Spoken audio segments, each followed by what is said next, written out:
Hey guys, hello and welcome. CSS এর আরও একটি পর্বে আপনাকে স্বাগতম। আজকের পর্বে আমরা আলোচনা করব আউটলাইন নিয়ে। আউটলাইন অলমোস্ট আমাদের বর্ডারের মতোই, একটু ডিফারেন্স রয়েছে। তো আজকে আমরা আউটলাইন নিয়ে আলোচনা করব। বর্ডার যারা বুঝতে পেরেছেন বা বর্ডার ব্যাপারটা যাদের কাছে ক্লিয়ার, আউটলাইন ব্যাপারটা তাদের বুঝতে খুব একটা কঠিন হবে না। তো চলুন আজকে আমরা দেখব আউটলাইন। তো প্রথমে আমরা যেটা করব, এখানে একটা পি ট্যাগ নিচ্ছি। পি ট্যাগে আমরা কিছু টেক্সট লিখে দিই। আমরা কিছু টেক্সট লিখে দিলাম। লেখার পর ফ্রন্ট এন্ডে গিয়ে একটু রিলোড দিব। রিলোড দিলে দেখবো আমরা টেক্সটটা কিন্তু এখানে দেখতে পাচ্ছি। টেক্সটের ব্যাকগ্রাউন্ড কালার চাইলে দিতে পারি, তো আপাতত আমরা দিচ্ছি না। তো আউটলাইনে আমাদের সিএসএস এ কিছু প্রপার্টি রয়েছে। তো আমরা এখানে আগে পিটাকে ধরি। পি ধরার পর এখানে আমরা আউটলাইন হিসেবে বেশ কিছু প্রপার্টি রয়েছে, সেই প্রপার্টিগুলো আগে দেখব। তো আউটলাইনের আমাদের প্রথম যে প্রপার্টিটা রয়েছে সেটা হচ্ছে আমরা এখানে আউটলাইন স্টাইল দিব। আউটলাইন স্টাইল বর্ডারে আমরা যেভাবে বর্ডার স্টাইল দিয়েছিলাম সেমভাবে আউটলাইনেও সেম প্রপার্টিগুলোই রয়েছে।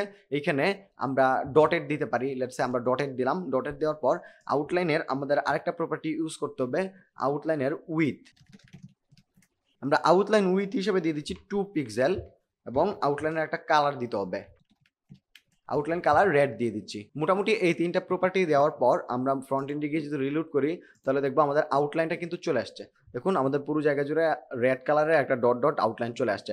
এখন এই স্টাইলের আউটলাইন স্টাইলের প্রপার্টিতে আমরা বর্ডার স্টাইলে যে প্রপার্টিগুলো পেয়েছিলাম বা ভ্যালুগুলো পেয়েছিলাম সেম ভ্যালুগুলো এখানে রয়েছে।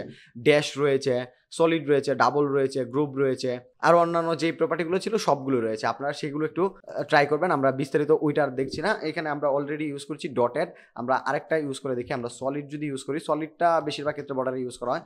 এখানে যদি সলিড ইউজ করি তাহলে দেখবো যে এটা সলিড একটা আউটলাইন চলে আসবে। তো আউটলাইন হিসেবে আপাতত আমরা এইখানে ড্যাশ দিয়ে রাখি।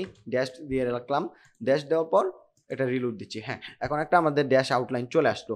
এখন আউটলাইনের আমরা আরও কিছু প্রপার্টি দেখবো এবং আমরা এটার সাথে একটু কম্পেয়ার করব আমাদের বর্ডারটায়। দেখুন এখানে আমরা অলরেডি একটা আউটলাইন দিয়েছি। আউটলাইন দেওয়ার পরে এইখানে আমরা চাইলে একটা বর্ডারও কিন্তু দিতে পারি। আমরা এখানে যদি বর্ডার লিখি, শর্ট হ্যান্ড বর্ডার লিখি, বর্ডার আমরা দিলাম 2 পিক্সেল বা একটু বাড়িয়ে দিই 5 পিক্সেল সলিড। আমরা দিলাম ব্ল্যাক। ব্ল্যাক না দিয়ে অন্য একটা কালার দিই। আমরা দেখি এই কালারটা দিই। দেওয়ার পর আমরা ফ্রন্ট এন্ডে যদি রিলোড করি তাহলে দেখবো আমাদের কিন্তু একটা বর্ডার চলে আসছে। এখন বর্ডারটা দেখা যাচ্ছে উপরে আমাদের একটা আউটলাইন রয়েছে। এখন এই বর্ডার থেকে আউটলাইনটাকে যদি আমরা একটু দূরে সরাতে চাই সেইটার জন্য কিন্তু আমাদের একটা প্রপার্টি রয়েছে এই আউটলাইনের জন্য। সেই প্রপার্টিটা হচ্ছে আউটলাইন অফসেট। আমরা যদি এটা ইউজ করি, let's say outline offset. Outline offset দিয়ে দিলাম 10 পিক্সেল। 10 পিক্সেল আউটলাইন অফসেট দেওয়ার পরে আমরা দেখবো যে আমাদের এই আউটলাইনটা কিন্তু একটু দূরে চলে যাবে। এই পাশে স্ক্রিনের বাইরে চলে গেছে, কারণ হচ্ছে এটার যেহেতু উইডটা অনেক বেশি। আমরা একটা কাজ করতে পারি, এইখানে আমরা একটা ডিভ নিতে পারি। লেটসে আমরা একটা ডিভ নিলাম। ডিভের ভিতরে আমাদের প্যারাগ্রাফটাকে রাখতে পারি। আমি নিচে একটা ডিভ নেই, ডিভের নাম দিলাম, ক্লাস দিলাম বক্স।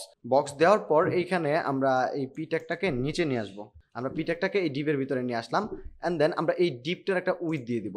আমরা নিচে এখানে ডট বক্স দিয়ে দিচ্ছি, ডট বক্স, এটার উইথ দিয়ে দিচ্ছি, উইথ দিয়ে দিচ্ছি 500 পিক্সেল। 500 পিক্সেল না দিয়ে আরেকটু বাড়িয়ে দিই, 1000 পিক্সেল দিয়ে দিই। 1000 পিক্সেল একটু রিলোড দিই, তাহলে দেখতে পাচ্ছি এটা কিন্তু এখন অনেকটা ছোট হয়ে আসছে। এবং আরেকটা কাজ আমরা যেটা করব, এটার চারপাশে আমরা একটা মার্জিন ইউজ করব, তাহলে মাঝামাঝি আসবে। চারপাশে আমরা 200 পিক্সেলের একটা মার্জিন দিয়ে দিব। এখন দেখছি যে এটা একটু মাঝ বরাবর চলে আসছে। এখন আউটলাইনটা ঠিকঠাকভাবে আমরা দেখতে পারবো। এখানে চাইলে ব্যাকগ্রাউন্ড কালার ইউজ করতে পারতাম, ব্যাকগ্রাউন্ড কালার ইউজ করিনি। এখন দেখুন এখানে অফসেট দেওয়াতে আমাদের এটা কিন্তু অনেকটা দূরে সরে গেছে।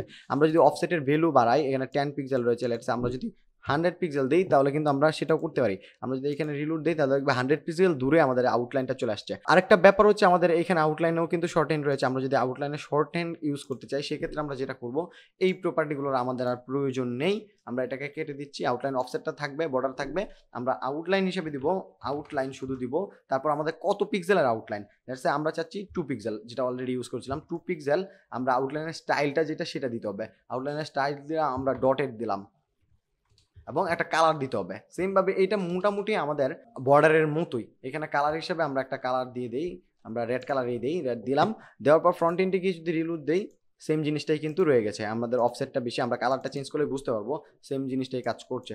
আমরা একটা RGB কালার দিলাম। দেওয়ার পর ফ্রন্ট এন্ডে গিয়ে রিলোড দিলে দেখবো এখন কালারটা চেঞ্জ হয়েছে এবং আমাদের আউটলাইনটা কিন্তু রয়েছে।